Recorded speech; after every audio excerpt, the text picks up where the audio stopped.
जय शिवराय मित्रांनो, संजय गांधी निराधार योजना, श्रावणबाळ सेवा निवृत्ती वेतन योजनासह निराधारांसाठी राबवल्या जाणाऱ्या मानधन योजनांचं अनुदान आता त्या पात्र असलेल्या लाभार्थ्याच्या बँक खात्यामध्ये आधार संलग्न बँक खात्यामध्ये डीबीटीद्वारे डायरेक्टली जमा केलं जाणार आहे। आणि याच्या संदर्भातील महत्त्वाचं अपडेट माहिती आजच्या व्हिडिओच्या माध्यमातून जाणून घेण्याचा प्रयत्न करणार आहोत।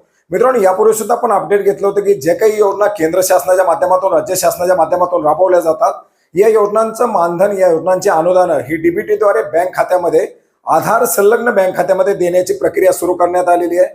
ऑगस्ट 2024 पर्यंत या प्रक्रिया पूर्ण करण्याचे निर्देश प्रत्येक विभागाला प्रशासनाच्या माध्यमातून देण्यात आलेले आहेत आणि याच अनुषंगाने आता प्रत्येक विभागाच्या माध्यमातून याच्यावरती कारवाई करायला सुरुवात करण्यात आलेली आहे। मित्रांनो, एकंदरीत आपण जर पाहिलं तर निराधारांसाठी राबवल्या जाणाऱ्या ज्या काही मानधन योजना आहेत, याची मानधनं जिल्हाधिकारी कार्यालयाकडून तहसील कार्यालयाला पाठवली जातात। तहसीलच्या माध्यमातून पात्र लाभार्थ्यांच्या याद्या, त्यांच्यासाठी असलेलं मानधन हे बँकेकडे जमा केलं जातं आणि बँकेच्या माध्यमातून आपल्या सोयीनुसार सवडीनुसार या पात्र असलेल्या लाभार्थ्यांना, या निराधारांना, या वृद्ध नागरिकांना वितरित केलं जातं। बऱ्याच वेळा या ठिकाणी नागरिकांना हे अनुदान मिळवण्यासाठी, मानधन मिळवण्यासाठी बँकेचे हेलपाटे मारावे लागतात। बँकेच्या माध्यमातून वेळेमध्ये हे मानधन वितरित केलं जात नाही। उपलब्ध निधी असताना सुद्धा लाभार्थ्यांना या ठिकाणी हेलपाटे मारायला लावले जातात आणि या सर्व त्रासापासून या वृद्ध नागरिकांची, या निराधारांची सुटका करण्यासाठी प्रशासनाच्या माध्यमातून या ठिकाणी पावलं उचललेली आहेत आणि याच्यासाठी या वृद्ध अर्थात या निराधार नागरिकांना जे काही मानधन दिलं जात आहे, अशा मानधनाचं जे काही क्रेडिट आहे, जे काही वितरण आहे, ते डीबीटीच्या माध्यमातून केलं जाणार आहे। मित्रांनो, याच्यासाठी आता ह्या प्रक्रिया पूर्ण करण्यासाठी जे लाभार्थी याच्या अंतर्गत पात्र असतील, अशा लाभार्थ्याला आपल्या बँक खात्याला आधार कार्ड लिंक करायचे। बँकेला आधार कार्ड लिंक असेल तरच डीबीटीच्या माध्यमातून हे अनुदान या आधार संलग्न खात्यामध्ये क्रेडिट केलं जातं।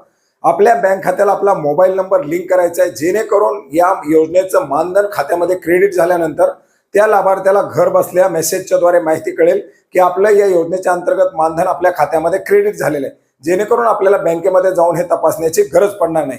याचबरोबर आपल्या आधारला मोबाईल नंबर देखील लिंक केलेला असेल तर त्याचे देखील फायदे या वृद्ध नागरिकांना, या निराधारांना होणार आहेत। आणि अशा प्रकारे या प्रक्रिया पूर्ण करण्यासाठी आपल्या तलाठी कार्यालयाकडे 31 मे 2024 पर्यंत आपली कागदपत्र जमा करण्याचं आवाहन प्रशासनाच्या माध्यमातून करण्यात आलेलं आहे।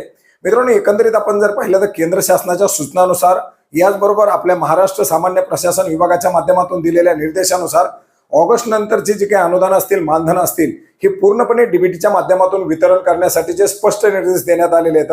या पार्श्वभूमीवरती आता 31 मे 2024 पर्यंत लाभार्थ्याच्या बँक खात्याला आधार लिंक करून घेतले जात आहेत आणि पुढील प्रक्रियेमध्ये जर काही लाभार्थी बाकी राहिले तर याला काहीतरी मुदतवाढ देऊन या बँक खात्याला आधार लिंक करण्याची प्रक्रिया पार पाडली जाईल। परंतु तत्पूर्वी दिरंगाई न करता अशा या योग्य अशा अनुदानाचा, योग्य या पद्धतीचा लाभ घेण्याचा प्रयत्न करा। तर मित्रांनो, अशा प्रकारे एक महत्त्वाचं अपडेट माहिती होती जी आपणास नक्की उपयोग पडेल अशी आशा करतो। भेटूयात नवीन माहितीसह, नवीन अपडेटसह। धन्यवाद।